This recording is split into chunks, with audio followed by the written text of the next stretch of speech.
All right, so welcome everybody to day 5 of virtual Glappitnova.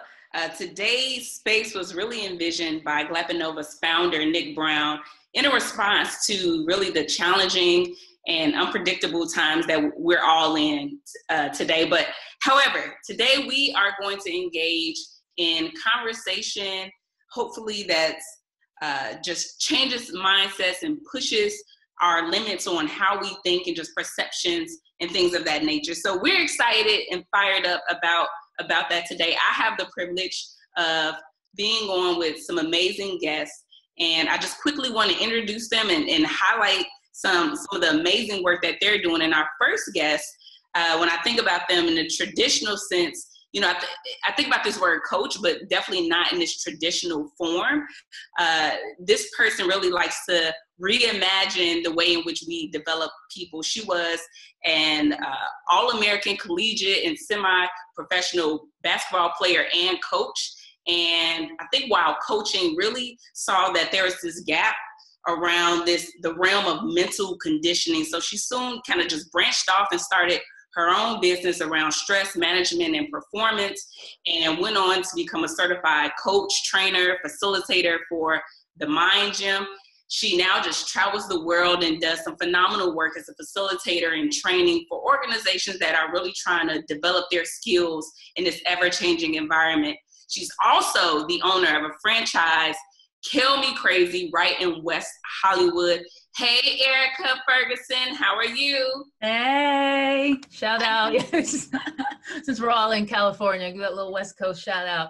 I'm doing great. Thank you so much, Jasmia, for having me on. It's a privilege. I'm grateful to be here. Awesome. Well, the next guest that we have on right now, I could personally go on and on about, but in a nutshell, he is a passionate serial entrepreneur. He is the founder and CEO of My Lawnmower and Me, based in East Dallas. He is also the founder of a 7-figure experiential marketing and talent agency, The Brand Pillars. He overall is just a man of passion, chasing others to really ignite the passion within them. And that's why he founded For the Life of You Mentoring Foundation and was named Big Brother of the Year in Dallas. He also recently married a beautiful, phenomenal, breathtaking, groundbreaking, gorgeous young lady who just so happens to be the principal of an amazing high school in Watts, California, Amino College Prep. But without further ado, welcome, Mr. Matthew Newman. How are you? What up, what up, what up? Look, I gotta meet, hopefully, I don't know who you were just talking to about that, who I married. Yeah, her name, goodness, her name is Jasmia Fowler. And okay. I didn't catch that. That's me. I'm Jasmia Fowler. Hey, y'all. No, but on all serious, thank you for having us. And to also Glappitnova's founder, Mr. Nick, phenomenal platform, and we're just happy to be here. All right, well, I'm ready to jump into this thing. Let's just have a conversation. Let's have fun. Let's push back on ideas and let this conversation go where it may. So the question that's going to lead our discussion today is there a thing called luck, or is that just privilege? Now, this conversation can go a lot of different ways. So whatever that means to you, I want, whoever the spirit moves, jump in and get us started. Erica, go for it. Okay, all right. So got to see the question beforehand, if you will, get a little sneak preview. So had been thinking about it, and I guess I can look at this so many different ways, to your point, right? And I guess when I look at my own life, it's understanding that not necessarily looking at it as luck, but preparation of opportunity, which then creates luck, in my opinion. But I do think that there's a lot of privilege that goes into that.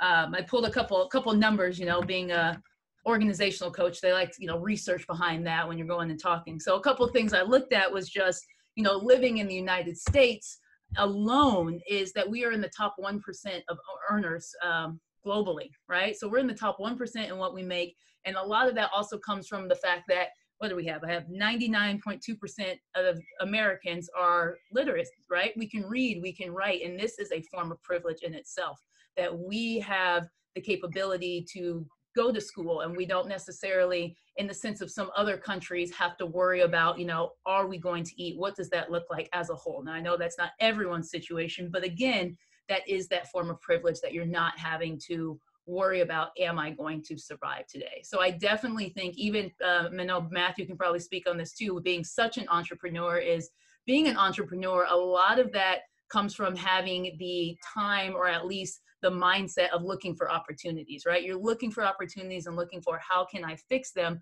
But in the sense of, if you are in a position where your constant every day is, you know, am I worried about physical abuse? Am I worried about I haven't eaten in weeks? Like, if those are your top worries, then you aren't in a state to really be super creative. Like, your focus is elsewhere.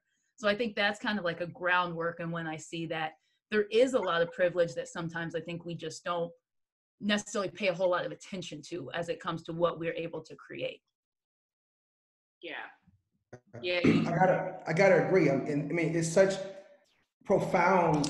The way that you just said that, Erica, is so profound, because the different perspective is that you have so many people who are privileged, and the people who are having the opportunity to zoom in, no pun intended, right now into this live webinar is experiencing privilege in itself, because not many people have the ability to do so. But what was interesting to me was how there was a sociologist, and speaking of statistics and speaking very objectively to this, there was a sociologist in 1968 who had done a study on whether or not there was privilege or there was luck.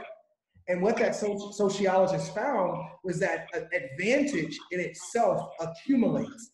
And here's the key, though. The key that I took so well to was that it was called the Matthew effect. And legitimate, this is a legit study. You guys can look it up for all those who are watching or who will watch it later. But there was what's called the Matthew effect. And it was based off of biblical scripture out of Matthew 25 and 29.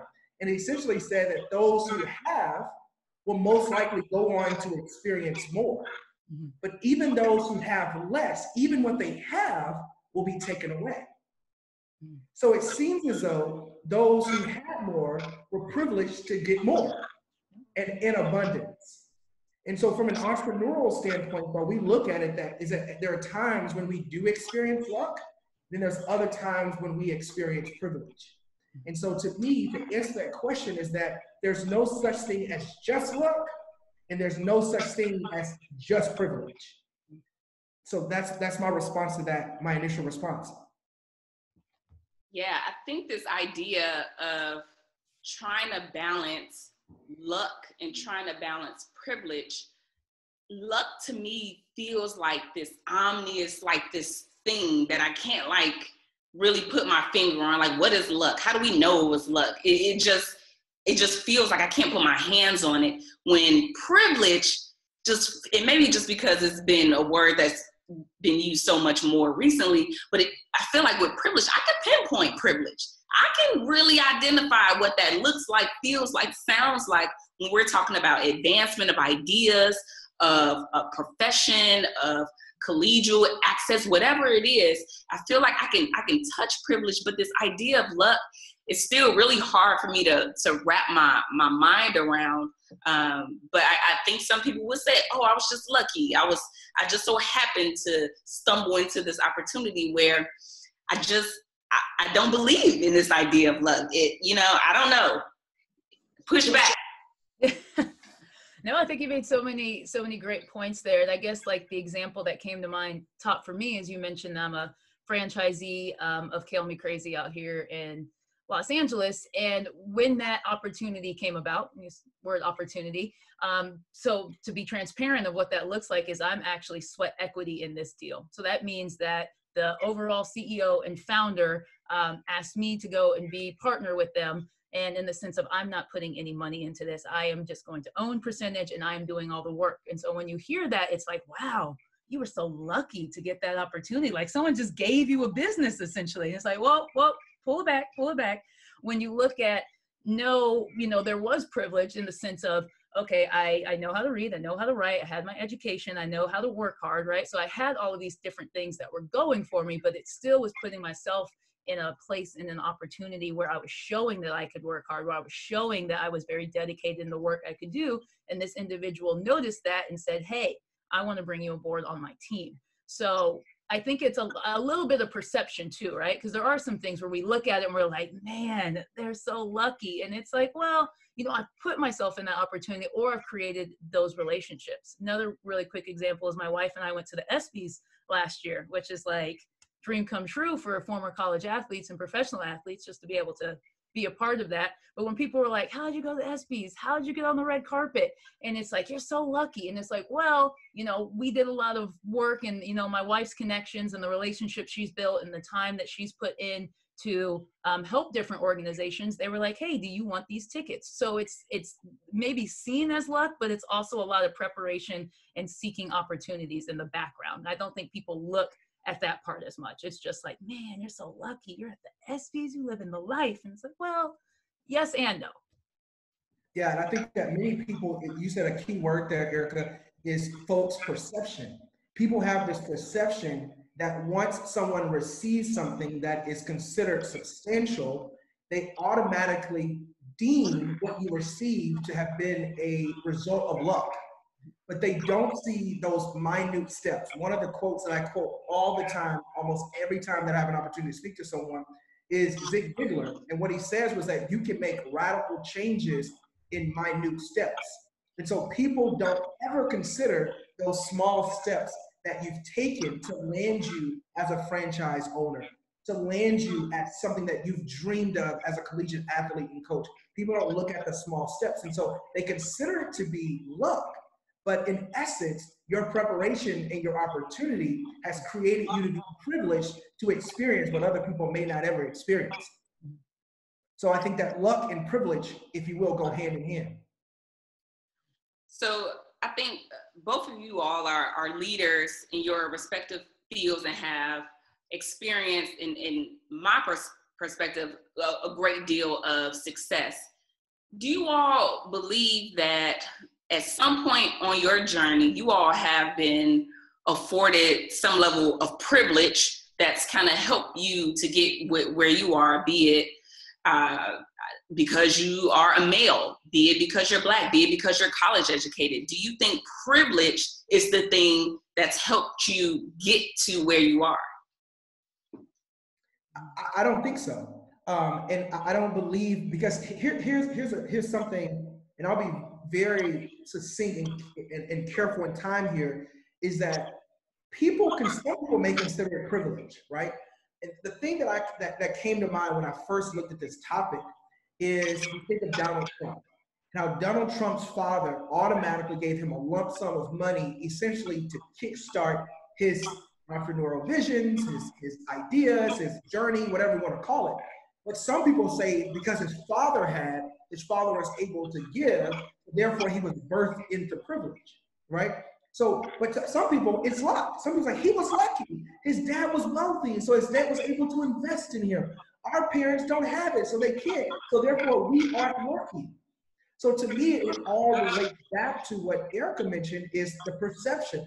The perception of it is that someone's idea of luck is that you did something or you stumble upon it. Where someone's idea is perception, their perception is privilege, in that because I'm connected to somebody, it's gave me access to this, right? So to me, it's all what someone believes to be privilege, what someone believes to be luck.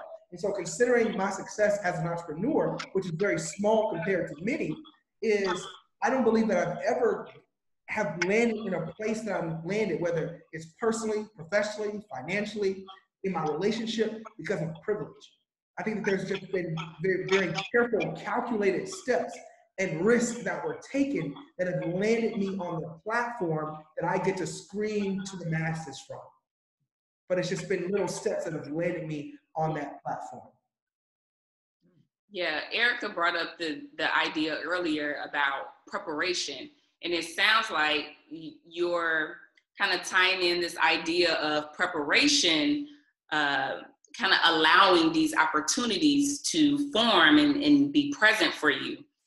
I'm going to push back just a little bit, because I think there is a certain level of privilege that you have being someone that is college educated, someone who is, maybe well-read in scripture and can inspire oneself, one that is able to create relationships and travel and do these things to form these opportunities.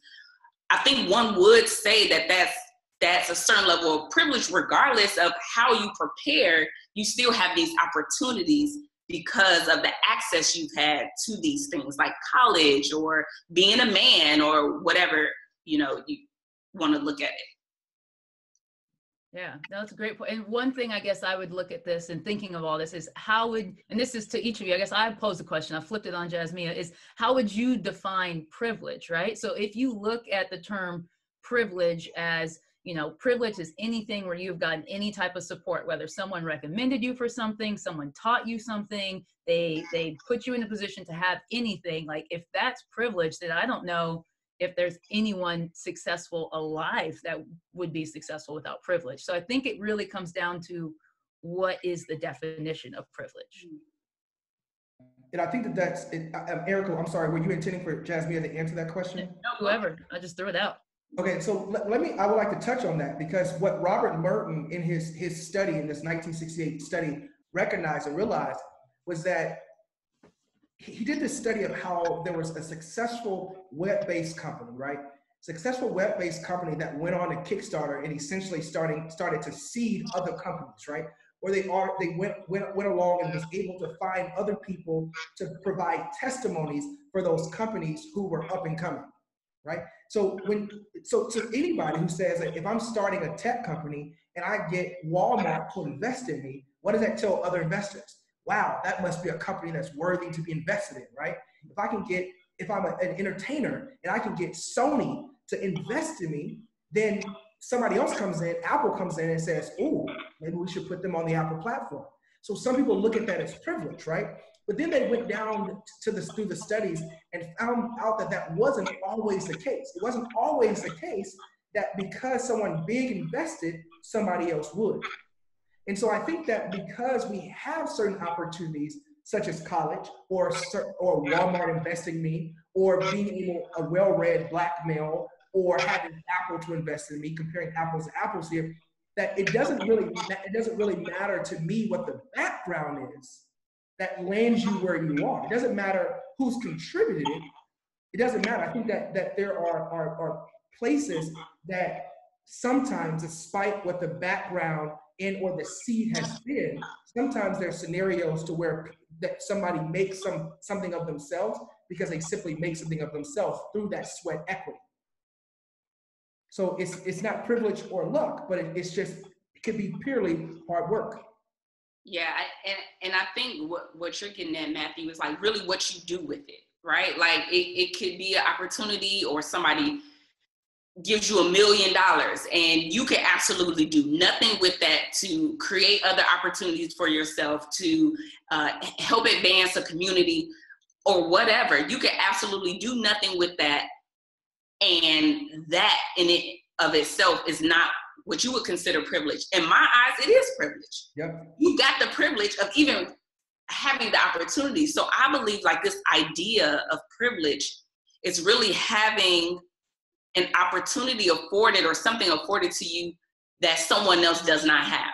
That's so true. Essentially in this world, everybody has some level of privilege. There are some children who have, access to food and housing, and others who don't. But those students who don't, maybe they have access to a vehicle or to a school, a great schooling opportunity. It truly depends on like the opportunity that I may get that somebody else doesn't get. You have that privilege then, I think, over me, as opposed to what I do with it. I think those are two separate ideas. That was Erica's point too in the beginning, when she was like, when you talk about Americans who we are at the top 1% of earners, right? Or the privileges, for example, that she mentioned was go to school. These are things that other people don't have. We can say the kids in Beverly Hills are privileged because they have access to online learning where kids in Watts don't. right? So it just is, I think that again, it's just all the privilege and what people are able to, the perception and what people are able and willing to do with the access or resources that they have. Mm-hmm.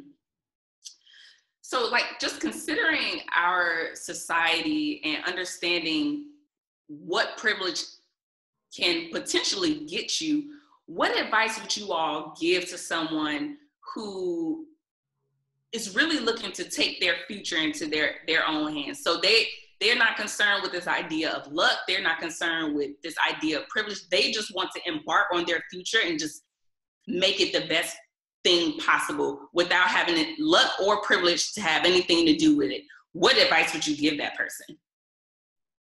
Yeah, I think great question. I think I would say to that is in the sense of like, take control of your own life and say, you know, I'm writing the story of my life and I'm going to be the one to hold the pen. I know that's a quote somewhere. I don't know who said it, but just in the sense of I'm going to be the one to hold the pen on this. So whatever it is I want out of my life, that I'm going to go for it and I'm going to put myself out there. I think that's a big thing. Is a lot of people, when we talk about this idea of privilege or what you're afforded, is that people don't really put themselves out there. There's a lot of opportunities if you're willing to put yourself out there, but people like to sit back and say, oh, well, I could have done that had I gotten to know this person or known that person. It's like, okay, well, why didn't you?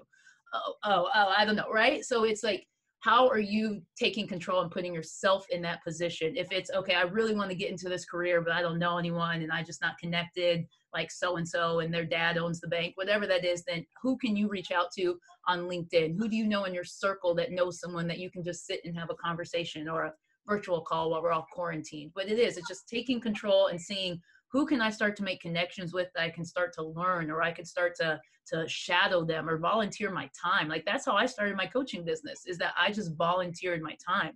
I would go to conferences, I would sign up for conventions and seminars and say, hey, I would just love to volunteer my time and kind of shadow you or help you wherever that may be, so that I could learn, how does this work? How do they do this? And I'm like, oh, I could do this. And now I do. So it's just looking at how are you looking for opportunities to put yourself out there. Yeah, to me, it's two steps. And this is something that I've just recently, and I'll just throw a little plug here, an ebook that I just released on Wednesday called Featuring You.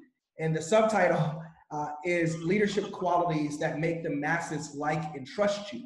And something that I found on my leadership journey, along my leadership journey through these years, is your leadership needs a value. Like there needs to be something that you say, yep, that's how I define my leadership. Whether that's I'm a passionate leader, whatever it is, your leadership needs value. So just the person who says, you know what, I'm going to take it into my own hands, luck, privilege, nowhere in sight or ear sight, is that I need to identify what it is that I value. And if someone can identify that very thing that they value and pursue that thing with all they've got, then they don't have to worry about luck and they don't have to worry about privilege. The path that you go down, the ground that you plow will get you to that place to where you can elevate the value so the masses can hear. That's number one. The second thing is that we have to identify, or the person who's saying, hey, if I want to take it in my own hands and I don't want luck, I don't want privilege, that person needs to determine what their no matter what is. And I heard this on a conference this week. It was so powerful. What is your no matter what? So no matter what the economy does, here it goes, that there's some people who may say, man, the rich are lucky. They don't have to worry about being in quarantine because they have the money, right? But you too can be that person. But it depends that you need to, no matter what it is that's in front of you, not lose sight on what it is that you value. No matter if quarantine gets in the way, it doesn't get in the way of what it is you value. So you need to determine what is your no matter what. The first one is determine what you value. The second one is determine what is your no matter what. That way, luck, privilege, nowhere in sight. You can just plow that ground, cultivate your harvest, and produce something no matter what season it is. Mm-hmm. Mm-hmm.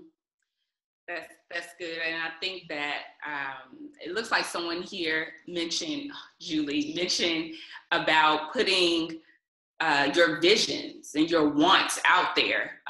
It's really about this idea of manifesting what it is you want for your life and really pursuing that no matter what.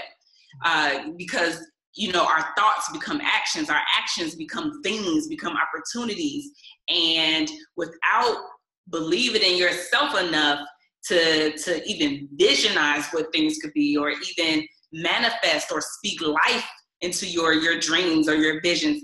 I mean, we luck and privilege have no say so, no anything, because you haven't believed it enough for yourself for it to even manifest. So I think that those are some awesome points that you all brought up. We have a few more minutes here together, and I would love for you all to speak just a little bit to, I think, maybe a specific challenge or a time in your life that you faced in which, and this may be a little controversial, but where you've been maybe a bit envious of someone who you deem to have been privileged or to have some point in luck. Was there ever a time when you sat back and felt like, ooh, you know what? Had I had this, or had I had that, or they got this because of, have there ever been a specific time or challenge that you all have personally or professionally experienced on your journey in leadership and your success? Yes, great question. I think that just right off the top of my head, some things that came first to mind was just like knowing friends or knowing people in college that it's like, as soon as they get out of college or whatever that may be, it's like they got a business, like their parents just handed it to them. I think it comes down a lot in real estate. I would say for me personally, especially living out in LA and the West Coast, it's like hearing all these people that are like, yeah, my grandparents, they left me this house or whatever. And I'm like, man, privilege, right? But I think it's that kind of, again, perception of, oh, well, you just got this business handed to you, or you just got this house handed to you, where you start to like kind of have a little pity party a little bit, right? Like, why wasn't that me? Why wasn't I put in that position? But then I always just try to look to the future of, okay, well, what can I do now to put my children and my family in that position, the next generation, the generation after? That might not have been what my life, the cards that I was dealt, but it can be the cards that are dealt going forward. Otherwise, we're just going to be in this continuous pattern cycle, if you will, if no one takes action to change that. Yeah, that was first of all a really good question, Erica. Phenomenal scenario. There's a response to that, and thinking there's two of them, but I'll bring it home with one in 30 seconds. Recently, as we know, the quarantine, coronavirus has knocked many businesses down or out, and for my talent agency, we got hit very hard because we staff events. If there are no events, we can't staff. Therefore, there's no monetary stream of income or a stream of income from that book of business. But then it was like grocery stores are using staffing companies to staff for the influx of hiring that grocery stores are doing. So I started seeing a couple of the staffing agencies that are my competitors win the business. And I'm like, well, how in the heck did they get that business? How did they even know to go that route? So to me, I was envious because here I am being able not to eat from this specific company right now, or this specific industry because of what's going on, but there's other companies who are. And so therefore I was envious of that. I was like, well, what didn't I do to put myself in that position to have won that business? So absolutely, I think that no matter what level you are, who you are, you're gonna be challenged or face some type of challenge or envy or moment of feeling envy when you see others winning when you're not. Yeah. So you're in that moment. You're in that space right now, Matthew. What are you doing about it? We're in that moment. We're here right now. Real time. What are you doing about that? So the only thing that you can do is think creatively and strategically on how you can identify areas of opportunity. Either you can identify areas of opportunity or you can create areas of opportunity. And I think that from that piece of business or from that industry, I haven't done much, but I've been able to pivot successfully in another area of business so that the lack that's there, I can replace the lack with something else. Yeah. So it's just being smart with the pivot. Yeah. But what I did not hear you say is that I'm sitting and waiting. I'm going to wait for things to pick back up. I'm gonna, you know, sit back and I'm gonna wallow and keep thinking about what I should have done, what I could have done. You are easily pivoting and thinking about another strategic way in which you can continue to thrive and keep some money in my pockets, because times is hard. Times is hard. Y'all, thank y'all so much for engaging in this conversation today. If we can just like literally take 30 seconds, if you all just have a quick like tidbit of information, inspiration that you all want to share with folks who may be watching this in this time. And then also please share with us your social handles or any way that we can get in contact with you. Yeah, I'll go first. So I am Erica Ferguson. It's E-R-I-C-A, and then last name F-E-R-G-U-S-O-N. So I'm on Instagram, the Erica Ferguson. You can find me on LinkedIn, Erica Ferguson. There's a lot of them, so just search for me until you find me. But kind of the tidbit that I want to give is I actually did a webinar a couple of weeks ago, and I do a lot of training within organizations, especially around change. Especially at this time, there's so much change happening. And I do realize as we're talking about privilege that when we're talking about looking for opportunities right now, for a lot of people, that is when you're in more of a position of privilege, in the sense that I can look for opportunities right now where some people are like, I can't look for opportunities, I just need to survive. But in the sense of with so much change happening, it still is being able to look for, well, what can you do about it? To the point that Jasmia and Matthew brought up is at this time, if you are in a position to look for future opportunities, how are you looking at the stock market, at investments? Because there's going to be a lot of opportunities from this change. Like there are going to be, I'm telling you right now, there will be a ton of opportunities, but are you looking, are you researching, are you really taking the time to find those opportunities for yourself so you can thrive through this change? And then last bit is just take care of yourself through the change. It's okay to have a range of emotions through everything. That's perfectly fine, but make sure you're taking care of yourself. Yeah, phenomenal. And Erica Ferguson is the business. She's phenomenal. My name is Matthew Newman. I'm privileged to be here. My social handle, Instagram, is Mr. MR_catchonfire. The hashtag catch on fire, or Mr._catchonfire. And the last bit of information that I will share is in threefold. One, Jasmia, phenomenal job moderating and hosting. Thank you for having us as your guest.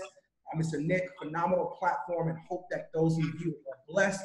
And then for those who are watching and or watching, please go pick up my ebook called Featuring You.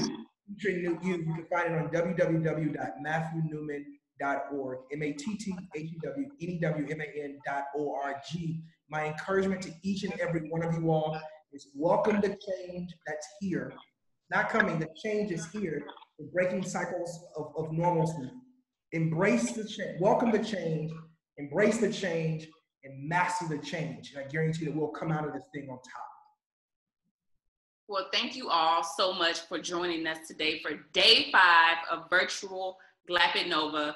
We were thrilled to be able to participate in this conversation, just allowing us to step away and engage with some folks to push our thinking and just really engage in the space to lift our spirits in the time of unknown. So to everybody out there, take some time, just rest, relax, connect, do things you didn't have time to do before, or just sit and just be, and it's okay. And for others, this is your time to shine. This is your time to grind. Get up, feel motivated to do those things that you didn't think were possible in this moment. So to all of you all, thank you all for joining. I'm Jasmia Fowler. You can find me at Jasmia F on Instagram, and also my new podcast I'm kicking off, the Summer School Podcast. Feel free to follow us. And with that, that's all, folks. Thank y'all.